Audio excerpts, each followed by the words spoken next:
ఇగో నిర్మల్ జిల్లాల చూడుర్రి వానదేవుడు ఎంత గోస పట్టుకొచ్చిండు. అసలు జనం పానాల అరచేతుల పట్టుకొని బిక్కు బిక్కుమంటురోలా చెరువు కట్టలు దిగిపోయినాయి, తొవ్వలు బంద్ అయిపోయినాయి, ఇండ్లు మునిగిపోయినాయి, కార్లు బండ్లు పడవలు లెక్క మారిపోయినాయి. అసలు రోడ్లేవో చెరువులేవో ఏం అర్థం కాకుండానే కనబడ్డది. ఇండ్లు వరదలు ఇరుకపోయిన జనాలు గిట్ట సాహసాలు చేసుకుంటూ బయటపడ్డరు. నిర్మల్ జిల్లా ముదోల్లో ఉన్న అడవిల బడి నీళ్ళలు ఇరుకపోయింది. పాపం చూడుర్రి వీళ్ళు ఎట్లా తండ్లాడుకుంటూ బయటకు వస్తానులో. నిన్న మొన్నటి వరదలతోని కామారెడ్డి ఇంకా కండ్ల పొంట నీళ్లు పెట్టుకుంటూనే ఉన్నదోల్లా. వాన ఇంకిడిచి పెట్టలే. స్కూళ్ళు కాలేజీలు వంతెనలు గింతన్లు అన్ని ఇంకా నీళ్ళల్లోనే ఉన్నాయోల్లా. అగ చూడు ఎట్లా కనబడుతుందో కామారెడ్డి జిల్లా. ఇటు సిరిసిల్ల జిల్లా పరిస్థితి కూడా ఘోరమే ఉన్నదోల్లా. గుళ్ళల్లో కూడా వరద నీళ్ళు వచ్చినాయి. మెదక్ జిల్లా జనం పరిస్థితి కూడా ఘోరం. ఓ దిక్కు వానలు ఇంకో దిక్కు వరదలు.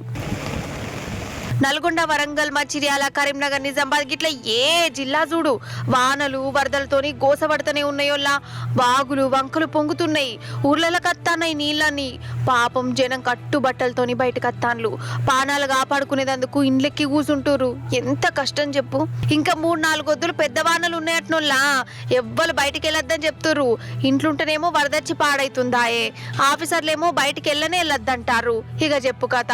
ఓ దిక్కు వరదలతోని రాష్ట్రం గింతగానం దండలాడుతుంటే మన సర్కారు ఏం చేస్తాంది ఏంది ఇన్నొద్దులు ఏం చేసింది.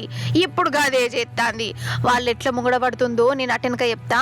కానీ మీరు మాత్రం పైలంగా ఉండాలొల్లా. ఇంకో